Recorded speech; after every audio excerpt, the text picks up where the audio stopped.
Happy Sunday morning to everybody. It's a beautiful morning. Got my coffee, and since we're all trapped at home, and most of you, or some of you, depending on your religious affiliation, may be watching church online, or if you're prone to making bad decisions, you may be getting ready to go physically to church. I thought, in light of that, I would speak myself about Christianity and just the general COVID-19 situation.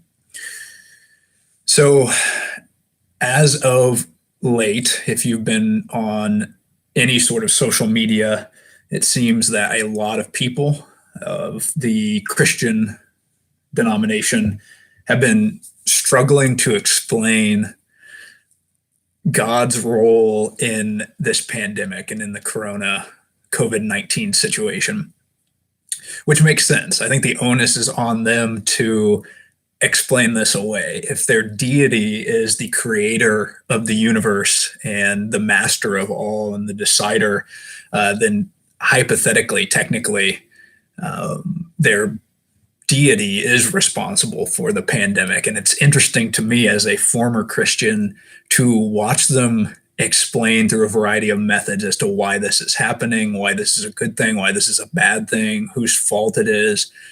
And I just felt inclined to speak on it because it's interesting. It really is. There's so many different ways they're trying to explain this scenario or write this thing off or just provide hope, I guess, in this particular situation. So the first thing I want to address is just the sheer onslaught of posts from Christians to other Christians saying that prayer is the answer to this. And for a lot of Christians, prayer is the answer to everything, though, as I'm sure they're aware, and they may not be because they don't want to know, prayer's been tested multiple times through a variety of experiments, and it has never been shown to work. In fact, appealing to a higher power has been shown over and over again to not change anything. So it's interesting that people are, again, turning to prayer despite there being no evidence that prayer works. There's no evidence for a lot of the things in religion, but specifically prayer. And what gets me, as someone that's aware of what's in the Bible, and being a former Christian, I was practiced in the Bible. There are several verses saying the requirements, and if you are true and you believe and you pray, God will give you anything you want. And one of them, for those of you that read your Bible, Matthew 18:19. I'm going to paraphrase because I'm not going to get my Bible out. But it said if two people are in agreement on earth and they pray, that the Father in heaven will grant them anything they want, which that's problematic for Christians. As a former Christian, that gives me anxiety because clearly the multitude of Christians should be ideally praying for the end of this and are in agreement that it should end, yet it's still going on. So that seems to be contradictory to what their Bible says. And this is getting at the larger point that this is a tough road for religious people because people are looking to their religion to explain this and fix this. And right there, there's a problem. Either they're not praying hard enough or they don't actually agree, or the Bible is a man-written fiction, which I think is more of the issue. But yeah, I'm looking for explanations, I guess, from the religion to explain why that's not working. Why isn't Matthew 18:19? And just in general, why does that not work for kids with cancer and parents praying for their kids to recover and they end up dying, or just anything? If it only takes two people to agree on earth and pray for something and God will grant it, clearly that's failed and it's not working. So for Christians to continue to defend that practice and prayer as some legitimate source of change or fixing things or remedying things is unfortunate. And I think they need to explain why this is not working. Other things I've seen, and I mean, there's just a variety of different explanations for this. Um, One of my favorites is that God has sent COVID-19, the coronavirus, as a punishment. And what is God punishing? Why is God killing thousands and thousands of people and infecting millions?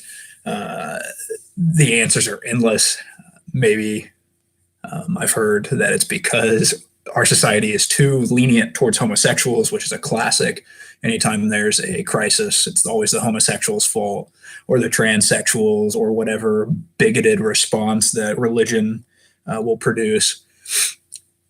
And again, I need some evidence as to the authenticity of that. If you're going to claim that, like, how do you know that your God is punishing humanity for homosexuals or whatever? Is it because your Bible that we've already determined there's a problem with? Is it because it says that people shouldn't be homosexuals and that they should be stoned to death? Is that the reason that we're getting this? It just, lots of claims are being made with an absence of evidence. And that, again, is the deal with religion a lot of times. But those are offensive claims. I got in a Twitter argument the other day because I've been posing this question on Twitter to my religious friends. And of course, no one really answers me. But I engaged with a former student, and my tweet was about prayer, and I was citing just the fact, as I talked about earlier, that clearly Christians aren't praying hard enough, or maybe the whole thing's not legitimate if we can't get this wrapped up with prayer. And this student came back to me and said that it wasn't God failing, it was people failing. And ultimately we argued back and forth for a long time. And ultimately it got to a place where he asked me, do you feel that criminals should not be punished for their crimes? He actually responded to a question that I asked him with that. And I knew exactly where that was going. He was going to hit me with this idea that Corona and COVID-19 and all of these people dying is a punishment for something that humans have done. So, knowing that was the case, I asked essentially, like, okay, what is our crime? What did we do to deserve this punishment as a species, as humanity? And of course, he goes back to Adam and Eve. And I have such a fundamental problem with this, as do a lot of ex-Christians and even Christians in general. How is it remotely fair or just that we as a society and a group of people are being punished for the hypothetical sin of two people forever ago who probably didn't even exist? But let's say they did. Let's humor the Christians for a moment. Adam and Eve exist. They sin. God created a scenario where they were allowed to sin. Why are we, all these years later, being punished for a finite sin? Not even our sin, someone else's. And that goes back to, and this is what I asked him, like, what about a kid with cancer? Like a young kid with cancer? What did they ever do in order to yield this supposed punishment that you think is being enacted on us? And all he could do is point back to Adam and Eve, original sin. This is what I don't like about Christianity. Why, despite how good of a life that any of us live, why are we being punished by a God for something someone else did? That seems remotely and just by definition not fair. Seems amoral, truly, or immoral even. And of course, if you call a Christian on that, it immediately spins out to, well, God works in mysterious ways. You don't see the full picture. Maybe this isn't a punishment. Maybe this is something else, but your little tiny mind can't understand the will of God. And again, if you're going to propose that to me, I need some evidence. Like, what is your evidence that A, there is a God, and B, that this suffering, this human suffering, is somehow a good thing or is somehow benefiting humanity? It's an interesting time for me as an ex-Christian and just for Christians in general trying to explain this. Some other things I've seen propositioned as to why we're experiencing a pandemic is, of course, depending on how evangelical and how, I don't know, textbook you are, this could be the fault of Satan. Classic response to bad things that have happened to humanity. And again, just a challenge to Christians. If you're watching this instead of watching a church service, what is your evidence? What is the evidence that there is a Satan who, for whatever reason, is unleashed a plague on humanity? It's all interesting. It really is. I saw a meme earlier today that was a picture of the Pope. I don't know if we can see this. Yeah, this guy right here. Picture of the Pope, and he's on Who Wants to Be a Millionaire? And the question is, what is God's role in the COVID-19 outbreak? A, unaware it is happening. B, aware but unwilling to stop it. C, aware but unable to stop it. Or D, deliberately caused it.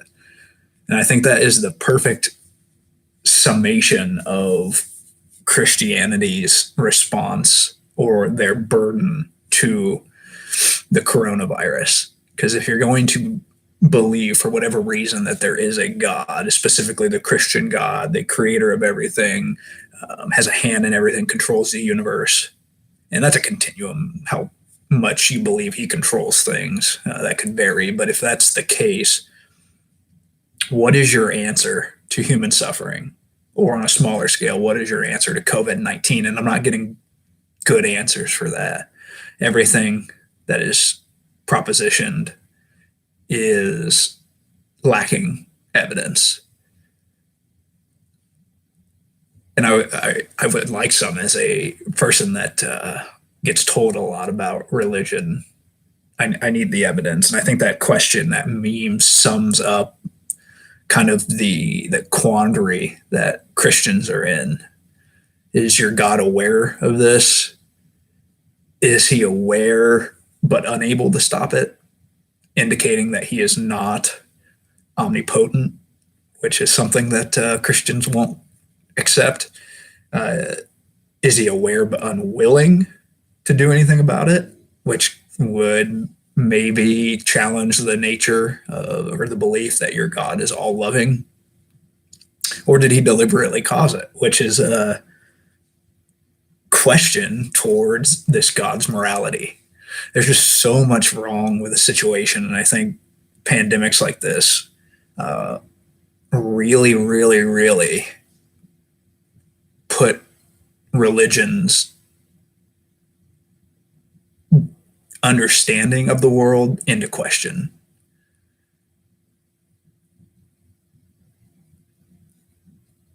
Yeah, and I personally would appreciate more answers, opposed to just posting memes on Facebook about how we need to pray harder or how this is Satan's fault. I just want more depth, I guess. If you're going to claim this stuff, I feel we need to back it up a little bit. And that was always my problem as a Christian. I had to compartmentalize so much as a young person, learning the science behind things, or just the ways that the world work as far as we can understand and comprehend, and then going to church on Sunday and being told about magic and higher powers, but not getting the explanation for any of this outside of like, oh, it's written in this book from 2,000 years ago. I think the onus is on Christians to do a little more than just demanding that we all turn to God. And then finally, on my general discussion on Christians and COVID-19, The idea that your God is going to protect you from the coronavirus, which gives you every right to disobey ordinances and provisions put forth to keep people safe. And what I'm talking about is not gathering specifically. Those churches that are bucking those orders and gathering anyway, and then rebuking the government and saying, it's not your law, it's God's law, and God's will protect us.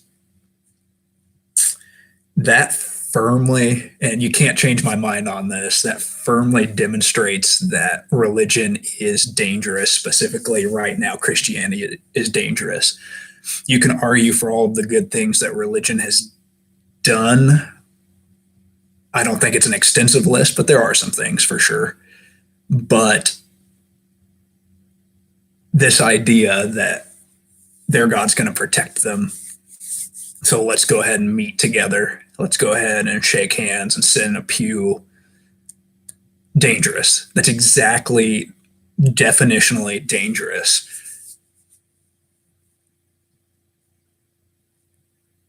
Yeah, and you say that to people and they get upset. They can't fathom that religion is dangerous, but it's true. It's going against the guidelines that are implemented to protect us under the guise that their all-powerful being that they're worshiping is going to protect them.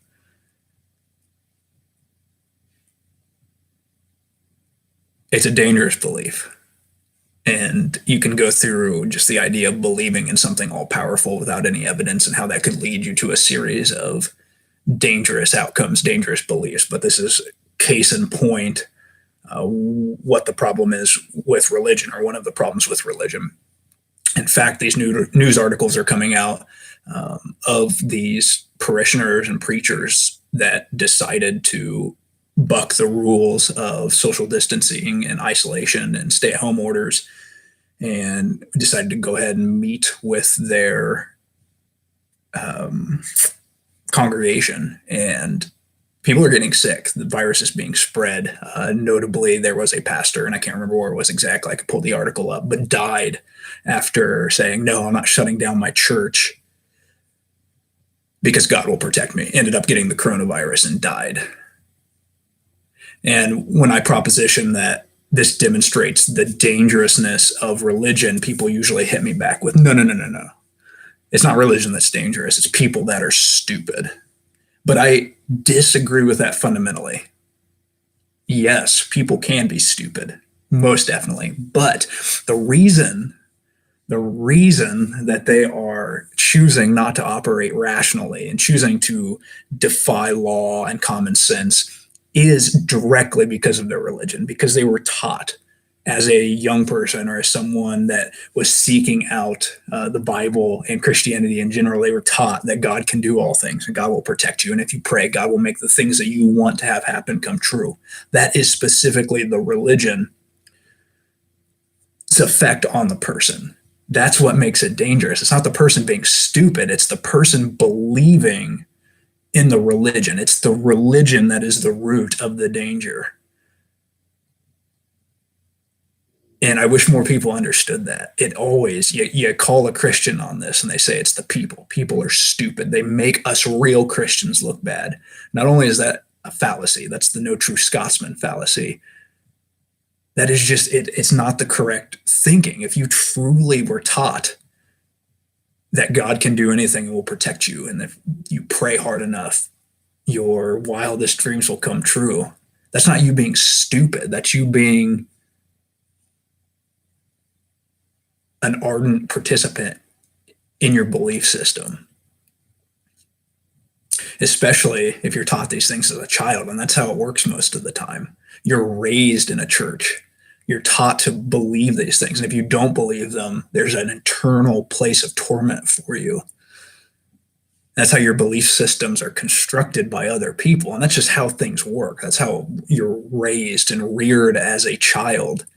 And that's what happened to me personally. I was raised in the church and I was taught to believe if I questioned too hard or sinned too badly, I would burn in hell. And of course, as a young person, you're not going to challenge those beliefs or tenets. You're going to, of course, buy in. You have to learn how to compartmentalize the two with your religious beliefs and then real life and how those aren't even remotely the same. And though I look back at my past self and arguably do think, yeah, I was kind of stupid for believing that, I can't fault myself. I was put into this system where you were wrong if you thought otherwise. And I think some people don't ever escape that. So to say as a Christian that, oh no, those people are stupid, they make us look bad. They're not. They're just going to make people mad, but they're brainwashed. They're brainwashed into believing something. So again, back to my initial point, it's not the people that are stupid. It's the religion that is dangerous. It's setting people up for unrealistic expectations. It's causing people to believe in things that aren't based in reality. It's causing them to suspend their critical thinking. And it gets people into trouble. It gets the virus to spread, and it's going to cost lives. And it's God, if you look through the history of Christianity or any religion, that's all it's been, is just a lot of death, a lot of murder. It's a death cult if you think about it in just the right way. That said, if you are a religious person and your church decided to do things online and not buck the trends of the government or the orders of the government, good on you. That doesn't make me think that what you're participating in is any less dangerous, but at least you are making better choices. So that's all I have. I just wanted to get on here and speak a little bit about what I would view as the challenge that Christianity is facing in explaining this pandemic. If any of you see this as this goes off of being live and is just living on YouTube, and you would like to engage and talk to me or explain away these things that I'm asserting, I would be more than happy to hear them. But if it just boils back down to humans are evil and they deserve this, you can just keep that to yourself, because that's not reasonable at all. Thanks for tuning in. Stay safe out there. Wash your hands, social distance, stay in your home, be a good person. Don't think that your God is going to save you from getting the coronavirus. It's not going to happen. Be safe, folks.